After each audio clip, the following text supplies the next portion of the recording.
And welcome back, everybody, to the Podcaster Nation. That's right. I said welcome back because I know you were just here listening to our stuff and you loved it so much you came back for more. And folks, that was a brilliant decision because we have a lot more for you. Now, why do we have so much more for you? Because this is the podcast that's about podcasters, it's for podcasters, and it's done by podcasters. And our guest today is a podcaster. You guessed it, you cracked the code. Folks, you are absolutely brilliant. I love that you're here. This is the place that we all come together to raise each other up, and this is the place where the rising tide raises all ships. So let's get sailing and bring in our guest today. I'm really excited to hear about this particular gentleman and his line of work and his podcast. Please welcome to the show Evidential medium, host of Enlightened Life Podcast, the Boston medium himself, Scott Allan. Scott, how are you doing, sir? Hey, I'm great. Thanks for having me. I really appreciate it. This is wonderful. Well, thank you for being here. I am so looking forward to hearing your story. I mean, I've read about it, of course, and that type of thing, but you never can replace hearing about it straight from the horse's mouth, so to speak. And I'd love to hear it. So I'll tell you what, give everybody an idea who is Scott Allan, what are you about, and how'd you end up here? Yeah, well, it's funny. I started out as a funeral director, and I don't know if you read that part of it, but Hmm. I was a funeral director for 35 years. And actually, I stopped. I no longer work in the business, but it would have been 42 years this year.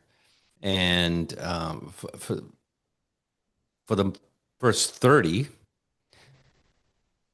it was just ordinary. It was just me in the business, and I owned three funeral homes. I had become Wow. the board of directors of the Mass Funeral Directors Association. I mean, I'm like I was all in.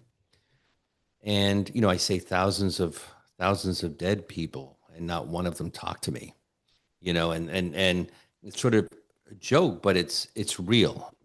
This, as I look back, I believe this was with me my entire life.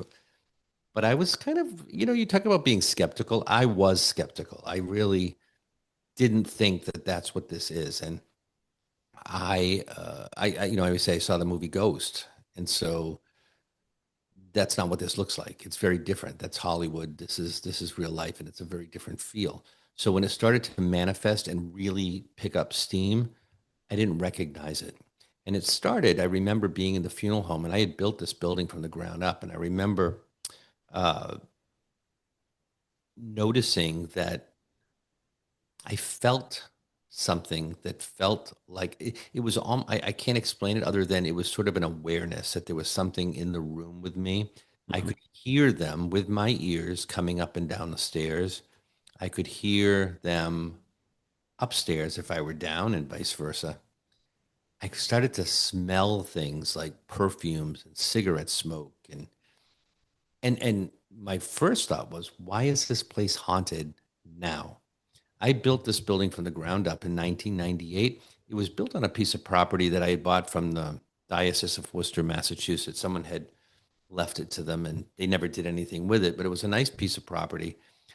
100 and some odd years earlier, there'd been a house that burned in a fire. So when we were going through and doing foundation work, we dug up a lot of things that had belonged to the residents of that house: druggist bottles, shoes, pots, pans, things like that.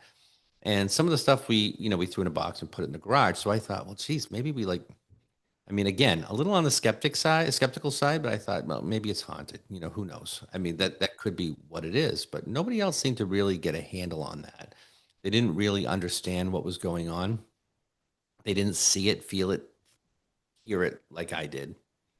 So I sold the businesses. I wanted to move closer to my family. I was a fair distance away, and I wanted to be closer to them as they were getting older.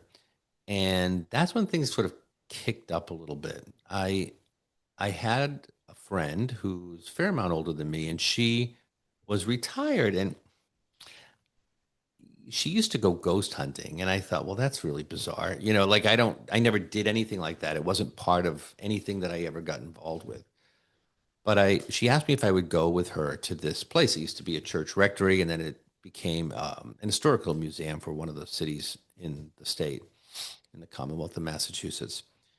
And I went with her because I thought, all this weird stuff that was happening at the funeral home, maybe let's see if I'm aware of it there, and maybe somebody else can make sense of it. I just wanted to see.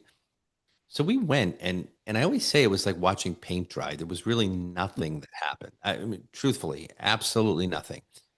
And so we had pizza, we had a few laughs, I met a few people. It was a good night and I left.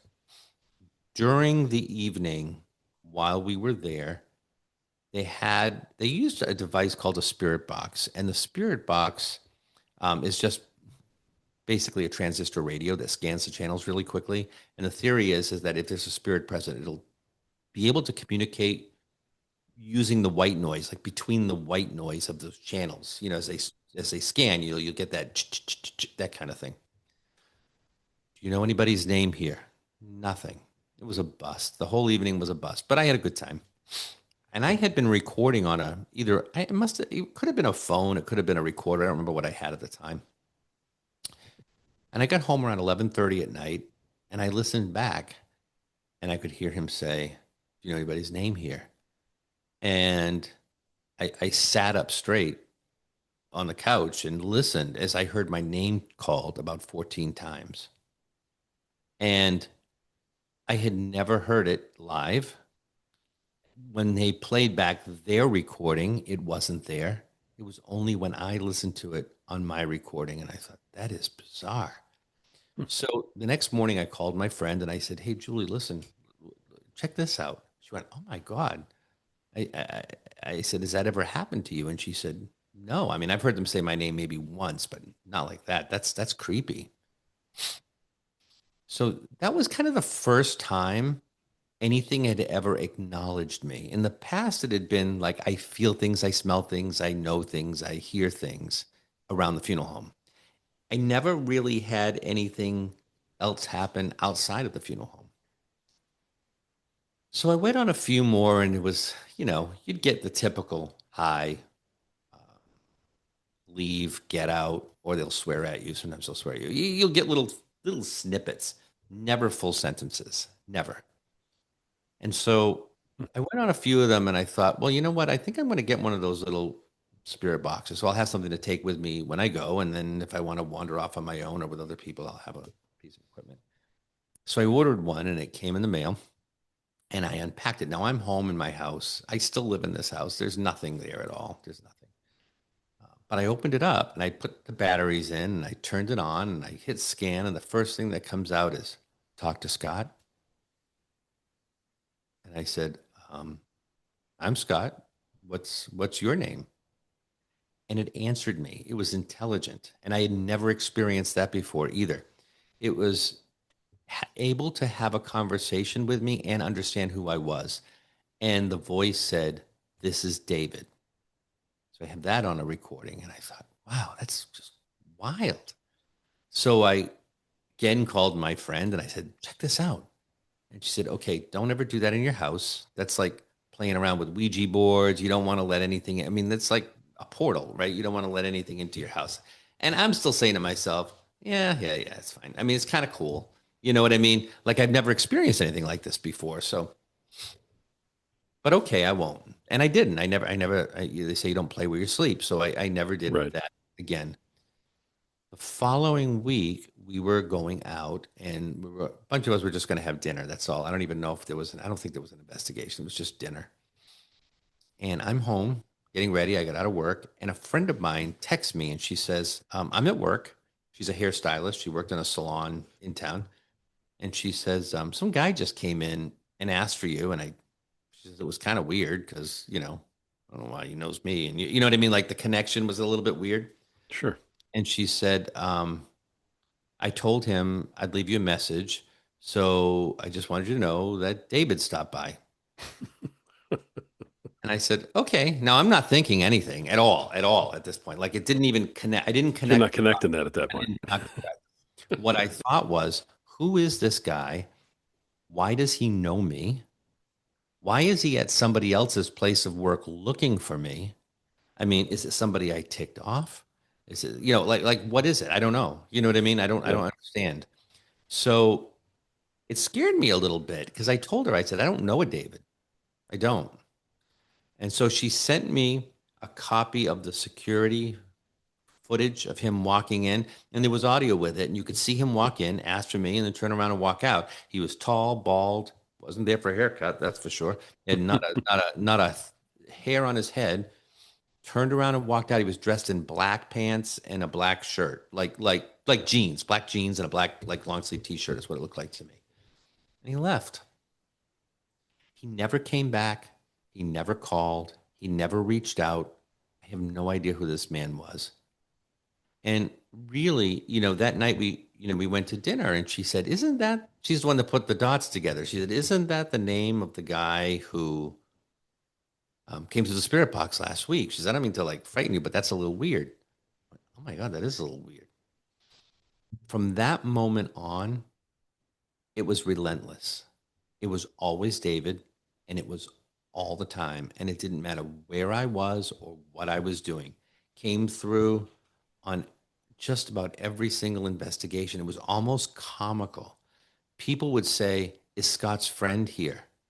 And the voice would come through, it's David, all the time. I was riding with my son, taking my son. My son was really little at the time, probably like 3, 4, maybe 4. We went, I took him out to get some donuts on a Sunday. And we're in line at the drive-through, and I hit, the commercial comes on the radio. I hit scan. And right as it did that, I heard Scott. I went, I never heard it in my car before, right? That's kind of bizarre. So I got out my recorder or my phone, whatever. I think it was my phone at the time. And I hit record and I said, I'm Scott. What's your name? And the voice came through. It was a woman's voice this time. And it said, David's back. And I was starting to freak out a little bit. I mean, this had been months of this happening. And I knew that I was recording it. I hadn't really shared much with people because I thought by this point, I was pretty much certain that they will have thought I lost my mind, that I cannot share this with anyone. Right. And I did share it with my friend Julie and realized once I gave her the recordings that she could hear every single thing that came through, which was actually a help because when you're hearing voices, it's never a good thing, Right. And let me tell you, WebMD, don't even bother. If you think you have schizophrenia or something, you're hearing voices, so you can't tell your doctor. You don't want to call a shrink because they'll lock you up. You can't tell your family. I mean, it was very isolating and very scary. I did tell her because she was there kind of from the beginning. Yeah. And so one day I had visited when I owned my funeral homes, there was a house down the street. It was an old mansion, and supposedly it was the sister mansion to the mansion that burned down where I had put my funeral homes. But it should have been condemned. I mean, it was really a dump. And I thought, in the day, it would have probably been beautiful. Somebody bought it and completely rehabbed the entire thing. They had to spend well over $1 million in restoration. It was beautiful. And they were giving tours. And I said, I need to go. So I drove back because I don't live in that town anymore. I drove back. I wanted to go to the tour.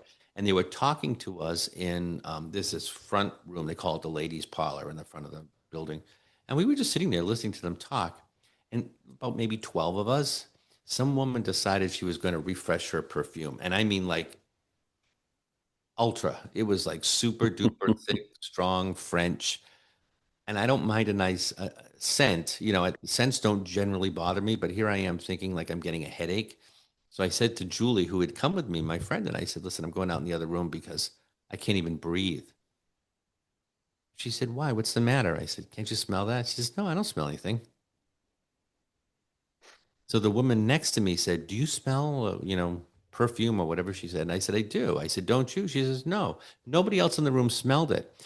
But one woman said, oh, well, the woman that used to own this house back, at the turn of the 1800s to 1900s, turn of that century, she supposedly leaves her scent for people who can censor or who are sensitive. And I thought, I'm like, well, why me? Like what, I'm still like I'm like dumb as a stump. Right. I'm not putting, oh, it must be a medium. No, I'm thinking something's wrong.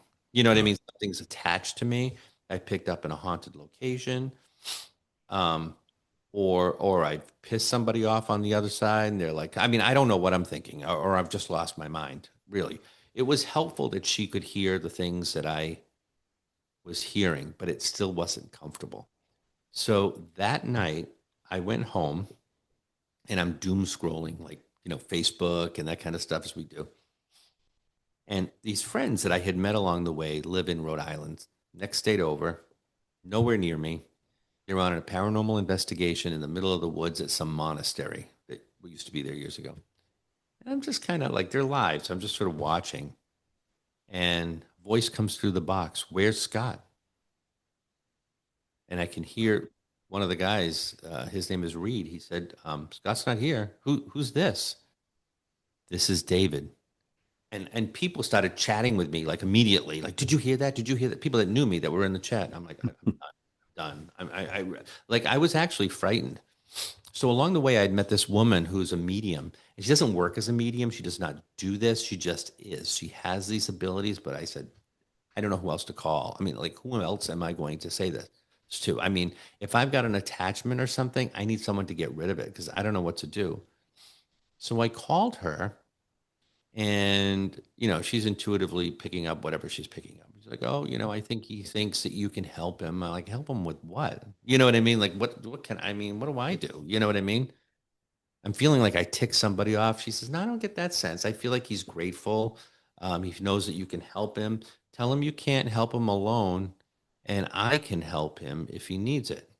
Like, tell him. Like, what am I supposed to, like, how am I, what am I doing? Right? Like, how do I tell him? She's just say it. Say it out loud. They can hear you. I'm like, this is too much. I mean, it was like a little bit too much woo woo too on top of all of this other stuff. Sure. So she says, "Look, just if you get the feeling or he says anything, just tell him I'll help him. Call me back and I'll get on the phone with you or I'll come down or something, whatever, whatever." She lives in New Hampshire. Within 24 hours, there he was. And I said, "If you need help, you need to give me a sign. I don't know." And I felt this like almost, I call it electricity because I don't know what else to call it. But it's like, have you ever, those like glass balls that have electricity inside? It feels like static. You know what I Sure. mean? Yeah. It's like that from the top of my head to the literally the soles of my feet. Wow. And I said, "Like, that's it. I'm done. I'm done. I'm done. I'm done." So I called her up. We were on the phone for 4.5 hours that night, doing what she called crossing him over. Like, he's stuck. He needs help. And I'm still, after everything I've been through, I'm in my head going, "This is stupid. Like, I can't believe I'm wasting my time doing this, like, crossing him over. Like, how the hell do you cross somebody over? Who does that?" You know what I mean? Honestly, it was just the craziest thing. I was such a skeptic, not a cynic, but I didn't trust anybody with this stuff. I always felt like I believe there's something, but you're going to have to prove yourself to me, kind of thing. Right. Yeah. So we were on the phone and she's asking me to tell her the first thing that comes off my head. What are you experiencing? What are you feeling? What are you thinking? What are you seeing? And I'm going with it because, like, what the hell? I don't know what else to do. And I feel like I'm making it up, except I don't even know how to explain it to you. It was like, you're getting, if I said to you the word hot dog, right? You can picture it, smell it, know what it looks like. You can turn it around in your mind and see both sides. And, Right. Yeah. that's kind of what it's like, except nobody was telling me these things. So I'm seeing him and I'm seeing this staircase and he's going up the staircase and he turns and waves and, and she's like validating everything I'm saying. I was like, she's so full of crap. She's just kind of like guessing me. It was the strangest thing. When he got to the top of the stairs, you talk about the white light. It was, uh, so you have to understand. First, I don't know who this man is or who the spirit is. Number two, I was terrified of it. I mean, really, at this point, I felt like, my sanity was really not in a good shape. As he got to the top of the stairs, right, the white light engulfs him. You can see whatever was there, family, whatever, all black. It was just so bright that you couldn't make out their faces. And he absorbed into the light. And that's when I had the weirdest thing happen to me, weirder than anything else. Despite the fact that this man, spirit, man, whatever he was, frightened me, um, made me feel like I was losing my mind. There was as soon as that light went away and and the staircase was gone and everything, and the room was back to the way it was, there was this sensation of loss that I cannot explain. It was the first time I experienced an emotion that wasn't mine, which is very typical of people who do mediumship.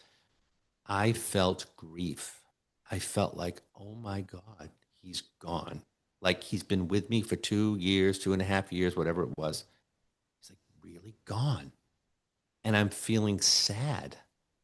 And I'm feeling, you ever heard someone talk about, they've had a near death experience, and when they cross in, it's just love, but it's not love like we have here. It's not like a love of a person or a love. It's just It's just a love. feeling. It's Yeah. just feeling. Mhm. Again, so hard to explain. I had loss and I had love. And I felt that as that light was beaming and burning and just like the brightest thing you could ever even imagine. You can think of like a nuclear bomb and you're facing it right. It's like that kind of bright. And all I could feel was love and then the loss of that love. Like as soon as it went through, it was almost like it wasn't a near death experience, but it feels like what people talk about when they have a near death experience Sure. Yeah. to me. And then it was quiet. And she's the one that told me you're a medium. And I'm like, nah, I've seen ghosts. That's not what it's like. Like, no, that's not what it's like. She says, I'm telling you. We talked a few more times because it was late at night. We talked over the next week or so. And she kept saying, I want you to first of all, you need to set up some boundaries, right? Like they can't be bothering you like that. Because if it's not him, it'll be somebody else, right? It'll be something else. They know that you can hear them, see them, feel them, and are aware of them. It's like your light burns differently. I always say it's sort of like the blue light at Kmart. I don't know if you remember that. Like, We're and then dating come ourselves. Yeah. running. Yeah, right. Exactly. I don't know. It's right. But I love it. the blue light burns, and then they all come running. And I you need to be able to set boundaries. You can call them office hours. You can call them like, you don't bother me when I'm sleeping. You don't bother me when I'm working. You don't bother me when I'm at the grocery store. Mm. Some mediums I know have never learned to shut it off, and I cannot imagine what that's like. But as soon as it was like setting an intention that, because it's very much intention based. So when I sit in front of the computer to work, to deliver a reading, when I stand on a stage to deliver a reading, when I'm filming for the TV show and I have to walk into a building and pick up what I get, then they present themselves. Otherwise, they don't. And that's how I like it. I don't want to be bothered. I don't want to have that all the time because they will do that. And so that took a while to figure out how to do that because there were always spirits around. And I started asking, I was like, how come every place I go to is haunted now? I go to the grocery store, it's haunted. I go to my son's school. Oh, that's haunted too. Like what is wrong with this? And I remember somebody saying, I don't think it's the building. I think it's you, which did not help at all, by the way. Right. Like, this did not help. So, especially from someone who was so grounded, like, you know what I mean? I help people with funerals and, you know, not a cynic, but definitely not very just kind of like, okay, yeah, it wasn't like that. Right.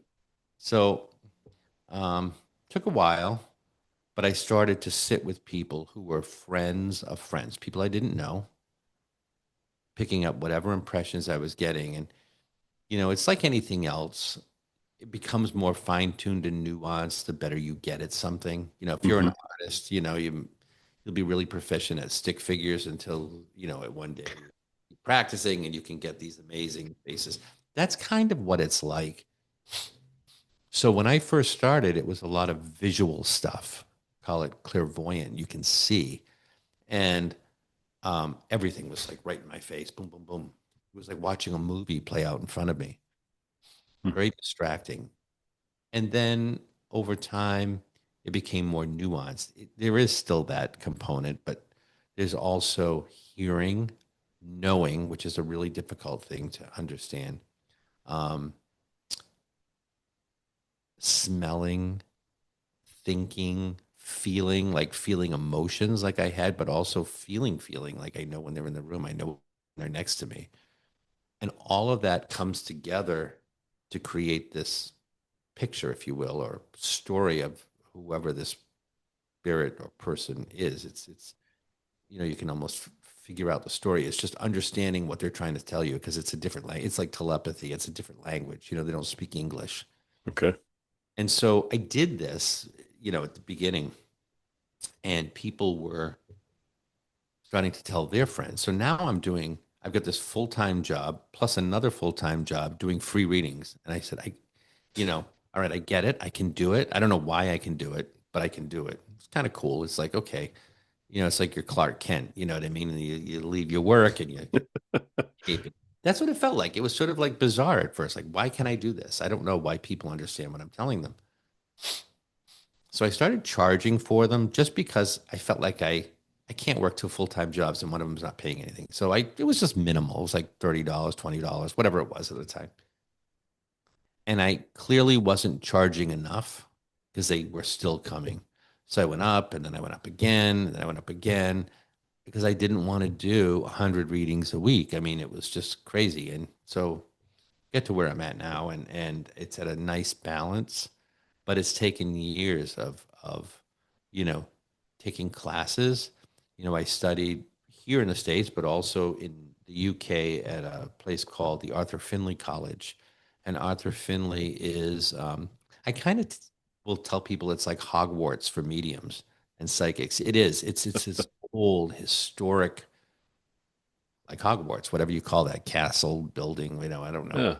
But that's all they do is people will fly in from all over the world who are clairvoyant, mediums, psychics, trance mediums, whatever, and you take classes and you can go there. You can also do it via Zoom, which I've also done. And I've learned with people here in the States.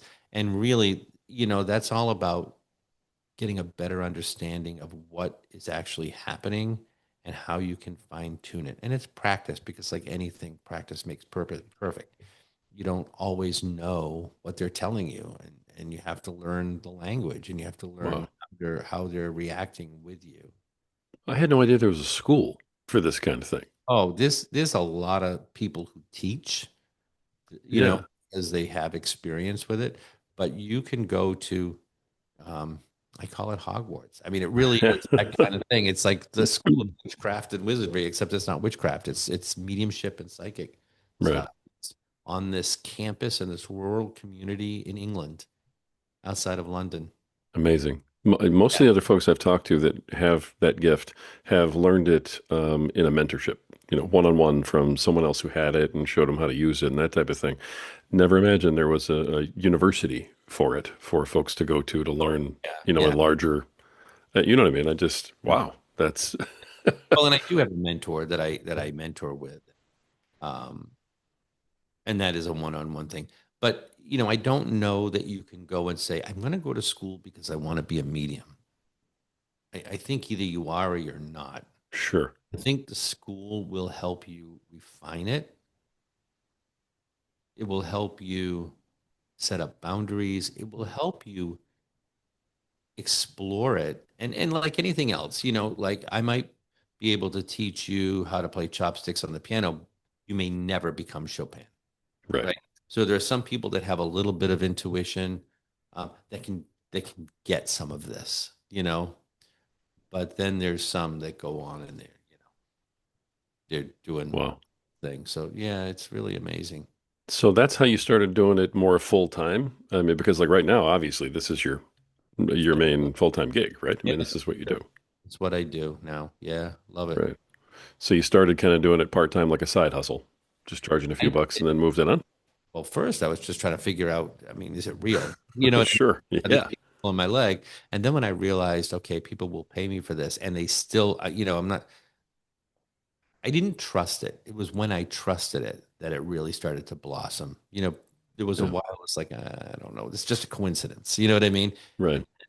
And And then it was at the point where I said, you know what, I can't work two full-time jobs anymore, but I think this is where I need to be. It's like taking the direction. It's almost as if they lay down arrows on the floor and say, walk here, you know? Right.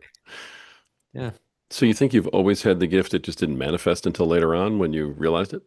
I think so. When I wrote the book, it was funny because didn't start out that way. It started out as sort of journal of what I was going through at the time. And people would say to me, have you ever had experiences as a child? And I'd say, no, no, no, not at all. But then I started to look back and I'm thinking, okay, I can see this with my grandmother. I can see this happen to me Mhm. at the funeral home. This happened. And there were numerous events that I talk about in the book because there were moments that happened that I just, brushed off.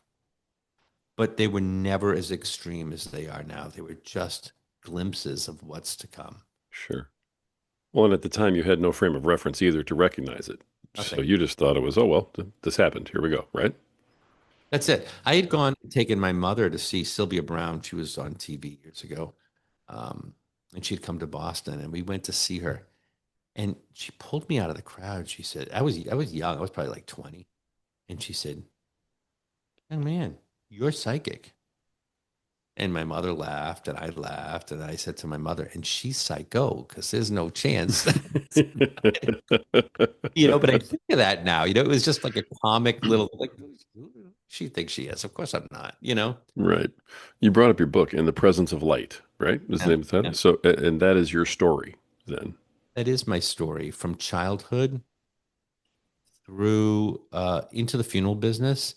And then the ghost story, really, I call it a ghost story that ensued afterwards, coming through all of that and and working full time and doing, the TV show and the stage work and all of this other stuff that I do now. It's amazing.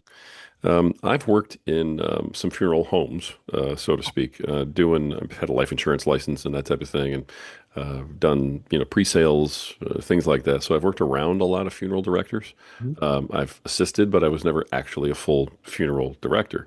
But it takes a toll on you, being around that. At least it did on me. For you to do it that many years, do you suppose that this gift that you have drew you there for some reason, maybe to get in touch with those folks who are passing on?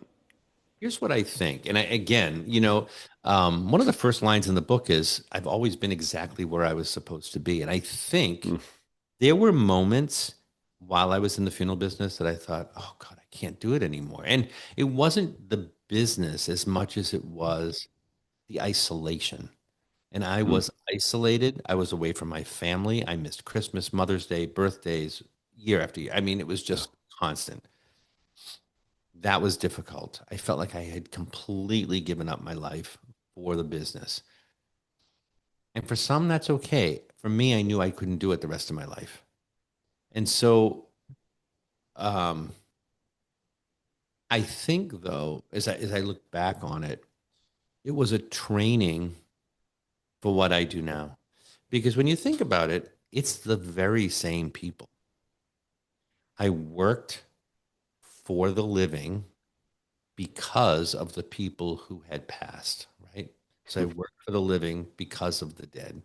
yeah, And now I work for the dead to deliver their messages because of the living who are still grieving. But they're the same people, the same individuals.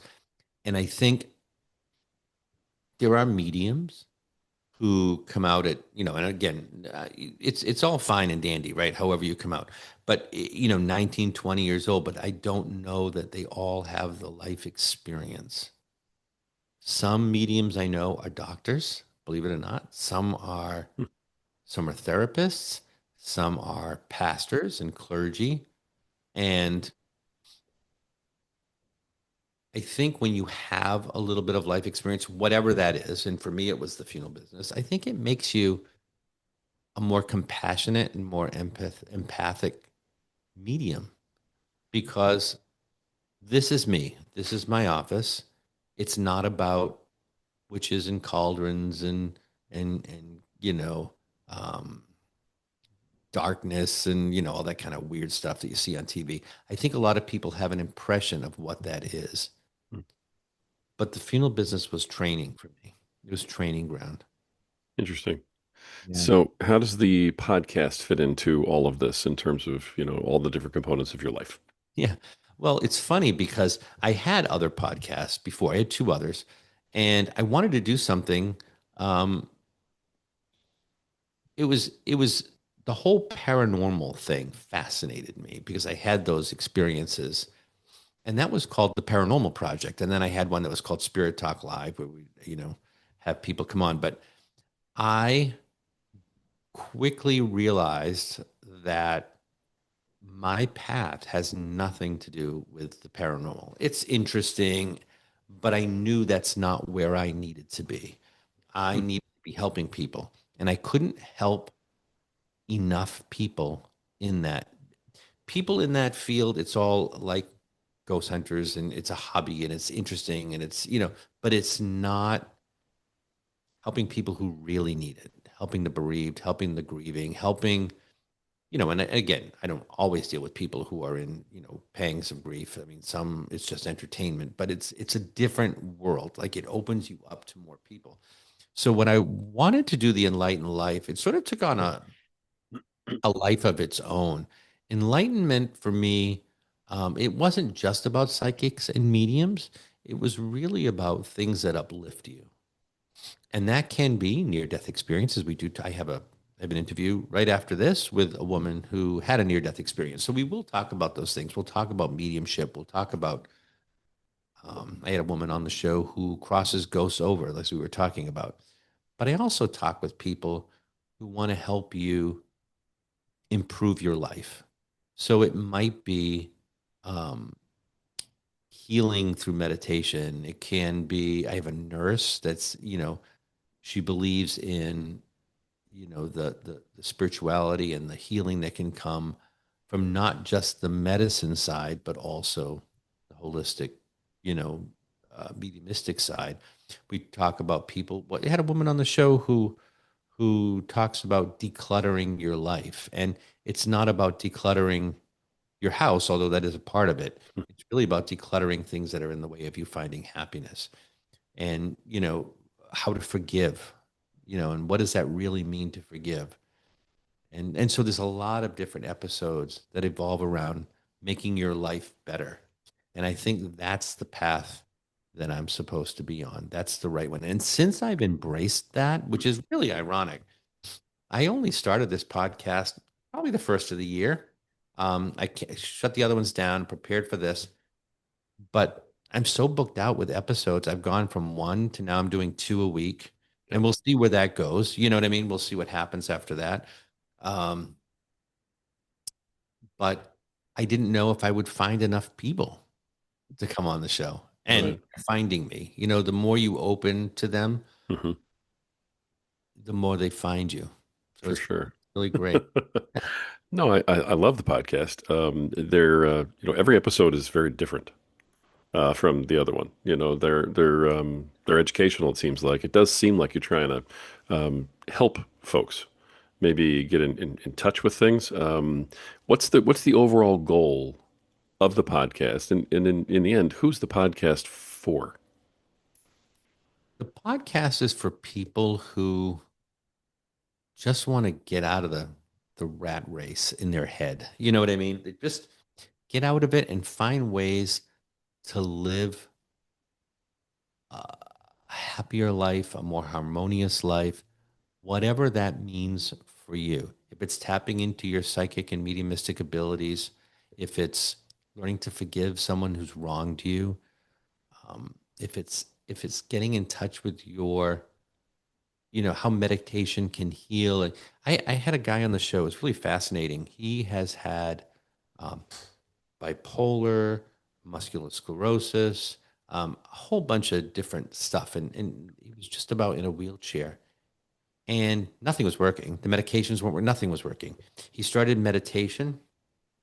He is now just 5 minutes a day. He's now no longer in a wheelchair. He's no longer on medication for muscular sclerosis. He's basically asymptomatic or in remission or whatever you want to call it. He has no issues with anything. He teaches this how meditation can change your life and can heal you. And it's like, get out of your head. And that's really it. Get out of your head. Words have power. Negativity breeds more negativity. Positivity brings positivity. And so that's what I want. I think people who really want to be affected, maybe every episode isn't going to be for you. You may have to pick and choose which ones resonate with you, but they all have the same common theme that there is something besides this physical world, and not everything can be explained, and be open to it. That's really something. The podcast appears to be doing really, really well at Seems this to be. point. So Yeah, knock on wood. Yeah. yeah, that's amazing. Tell everybody about your other projects because you do a lot of stuff. I do. I do. So yeah, I've got that. I've got the podcast. That's just one part of it. I do Mhm. private readings. I do a lot of them via Zoom because I read for people all over the world. But I also do them in person. So if you're in the Boston area and you want an in-person reading, I do that. I am doing excuse me, live stage shows. So I've got a bunch around New England. I'm going to be in Colorado Springs in October. I was in Naples at the beginning of the year. And I have an agent now that's on the West Coast, and he's looking at some things in Oklahoma and LA and a few other things. So I don't know where I'm going to be, but it's kind of like hopefully I'll be touching both coasts before too long. Nice. And I love the stage demonstrations. I call them stage shows, but really, it's all real, it's all authentic. But I love just connecting with people from all over the place. Plus, I have Nice. a TV show too. So Dark Echoes Paranormal, which is on Amazon Prime Video. It's on Sling. It's coming to Apple TV, I think, next year. I'm not sure when the date is, but it's supposed to come. Congratulations. That's fantastic. Yeah. So it's nice, and for now it works well. I'm on just a few episodes a year, a season, and we're about ready to start filming season 3 next winter. So I think, I'll do it until, as something else comes along. But I enjoy it. I enjoy the people. I enjoy the camera. It's not about the TV show really, but I enjoy the people and I enjoy doing the work. Nice. So is the podcast just another leg of all the other pieces of your business that you have going, or do you do anything in particular to try and kind of promote the podcast on its own as its own thing? Well, it does have, I mean, it has its own page, but um, it's part of my regular web page. Mhm. I think, we're working on a Patreon, which I've not done. I've not asked for donations. I've not asked for anything, but I think, we're getting to the point where that will help with editing costs and all this other stuff that I have. So, it's Sure. that's like a big thing. You can stay up all night and edit. I don't know how Right. many episodes you do a day or a week or whatever, but it can be a lot. It can I be a do way too many. way too many. Way And, too and many. then, you've got to upload them. I'm looking for an assistant so I can, get them up on the website. Ah, It's kind of a big thing. So I feel like if it can begin to cover some of those costs, I can do more, that's and that's great. the goal. Okay, that's wonderful to hear. So you're at that point now where you're looking at monetization and growth and, assistance and building a team, that kind of thing. Yeah, I never felt that with the other podcasts. I just felt like I was doing it and geez, who am I going to get for this week's episode? Who am I going to get? Is that kind of a thing. Yeah, Now I'm knock on wood, it's solid. You know what I mean? I've got them ready to I've got some that haven't even been edited yet. I've got some that are booked out into August, and I've got others that are booked out to record into October. So, nice. this is good. I've got a good, yeah.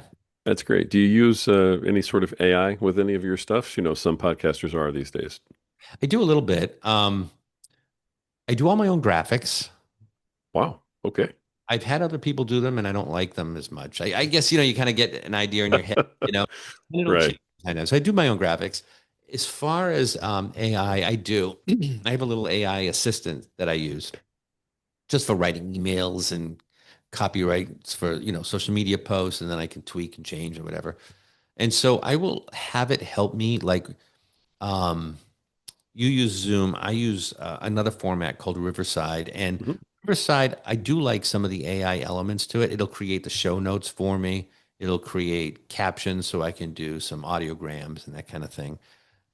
It's just a little bit easier at the end of the day when I get it done. It's less time to edit than, you know, and I don't have to worry. It'll give me the transcript, it'll do all that stuff. So I have that ready. It's just one less step. Sure. Oh, that's good use of the stuff. Yeah. I usually try and fit this question in. It's my corny question that I ask everybody. Um, When it comes to doing your podcast, what is it that you love the most? And what is it that you just absolutely, positively hate the most about doing your podcast? Well, as far as what I love is I love connecting with people. I really do. I've met some of the most fascinating people, from literally all over the world, really all over the world. But I can't say that there's anything I don't like. I actually enjoy the editing. I actually enjoy doing the graphics. I enjoy absolutely everything. My only issue with it is time. That's it. If I had unlimited time, I probably would do it. I just really enjoy it. But there's nothing I loathe. It's just the time element. Sure. Is there, I was looking around on your podcast and I know you have a ton of interviews on there. Do you do solo episodes? I mean, I just didn't see one. When you say solo episode, oh, just me, you mean? Just you speaking. Yeah. Occasionally I do. It's sort of funny, and I never did. I never did before because I thought, well, what am I going to talk about Okay. myself? You know what I mean? I don't mind talking with some people, but I don't want to talk about myself. But I am going through a second. I call it a little bit of a second awakening in a way. It's different than the first one because I'm aware of it this time, and I know what it is. But I know that things are changing, Hmm. and I woke up at 3 o'clock in the morning a few weeks ago, and I don't ever dream. I don't ever, I've been getting a lot of that stuff. But I went into AI and I said, ask me 25 questions that the average person might want a psychic or a medium to answer. It can be about anything. It can be about politics. It can be about aliens. It can be about celebrities or whatever it is, right? Just ask it. And so here I am at 3 in the morning because I can't get to sleep. And I'm on my phone and I'm looking at these questions. And as I'm looking at them, I'm getting downloads, and I call them downloads. It's like I know when the information's coming in. Hmm. So they're coming, they're coming, they're coming. I'm like, I'm getting answers to this one and this one and this one and this one. Okay, I'm getting it. I said, I should do an episode. So I just put it out there a couple of weeks ago. Um, Predictions, we'll see if they Ah, come true. I don't know. I know the information's coming from, I know where it's coming from, but I've never done that before. And I thought, well, maybe I'm supposed to do that. So I did it. I might do another one. And if people want to send questions in, send it to the email, Scott at mediumscottallan.com, send it along and I'm happy to do another one of these things. that's amazing. All right. Good deal. I'm sorry I missed that one when I was going through it, but I'm going to go back and look for it now because I want to hear it. Yeah. All right, excellent. I usually kind of start to wrap things up with, this question, and that is, you've been doing the podcast for a little bit, but you certainly have put out quite a few episodes. So I know you've learned a few things. What's your best piece of advice for podcasters out there who are not quite where you are yet? Well, I think all of us have been at a point where we're not where we are now. I mean, that's just part of the progression, right? You never You start out got where it. you are. So I think you just have to get out there and do it. And if it's your passion, if the topic is your passion, it's going to go. Don't worry about to start out with, oh man, I'm on YouTube and I only have 100 subscribers and I need 1,000 because I got to, you're not going to make enough money at 1,000 subscribers to do anything. It's not, barely, you won't even buy you coffee, until you get $100 in the bank. So Right. I think that just do it. Focus on putting out content that is helpful for the people you're trying to help. If you look at some of these, because I go on YouTube, if you're looking at um, videos or podcasts about graphic design or how to use a particular app or software, you there is an audience for that. So make it good. It's not about all the flashy stuff, but if the information is great, then then go with it. And I would say you'll get better with that other stuff over time. Nice. Love that advice. I really do. How can people reach you, reach out to you, talk to you about booking? Give them all the contact info. Yeah. So the web address is Medium Scott Allan, and you can see on the bottom there, it's ALLAN.com. A lot of people want to make it EN, but it's ALLAN. So mediumscottallan.com. And from there, you can get everything. You can book a reading with me. You can go online, click on readings, and book an in-person or Zoom reading. You can do a psychic or mediumship or both. My live events, where I'm going to be, it's all posted. You can get tickets for any of the events that I have coming up. You can get a copy of my book right here, In the Presence of Light, A Funeral Director's Journey from Mourning to Mediumship. And the links are there as well, but you can get it on Amazon, you get it on Barnes and Noble, Balboa Press, wherever it is. The links are there. You can get it. Um, yeah, you can sign up for my newsletter on there and get it's every Monday it comes out. It's called the Enlightened Life as well, but it's the Enlightened Life newsletter. And usually it's a reflection on the episode or one of the episodes from the week before. I only do one a week, but the podcast is coming out twice a week. So one of them will usually have a blog with it and one of them won't. But it's Excellent. connected to the guest and it's a reflection on that. Great. Yeah. And everything's available through the website. So that's perfect. Yeah, just go right on the website. And my email address and everything is there too. If you want to reach out, feel free. I'd love to hear from people. And I of love course, it. I'm on Facebook and Instagram and all the other places. Scott, you're fascinating, and the story is just uh, extremely interesting. The way it came about, the way it happened for you. I don't think I'm going to forget the story about David for quite a while, uh, especially with the way you tell it. And you were a great storyteller, And, brother. and a little teaser. This is sort of a selfless, shameless Please do. self plug, but you want to know who David is? I found out. It's in the book. In the book, In the Presence of Light, you I got it. found out who David is after all of that, and it was a really funny thing how that came about. Funny. Wow, folks, you're going to have to go pick up the book. That's right, and the book's available through the website too. It is. Yeah, it'll take you. The link will take you to Amazon or Barnes Right and on. Noble, whatever. But yeah, but you Perfect. not sure, just go right on there. You'll find it. Perfect. Scott, any parting thoughts for our guests? You got a lot of podcasters who listen to this. And with this episode and you being who you are, I'm sure you have a lot of folks listening today that are involved or interested in, mediumship and things like that. So any parting thoughts as we wrap things up today?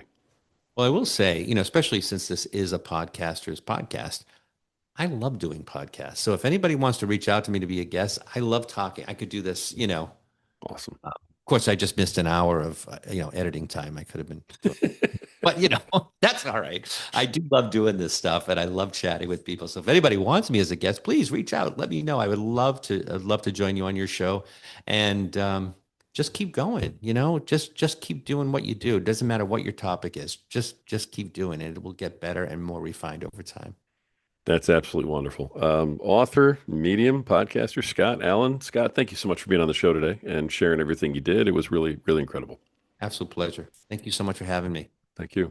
Folks, this has been another episode of The Podcaster Nation. The reason we get these incredible podcasters on here is because this is the podcast that is about podcasters. It's for podcasters and it's done by podcasters. And folks, I'm sure that we proved it yet again today, but this is the place where the rising tide truly raises all ships. So keep sailing.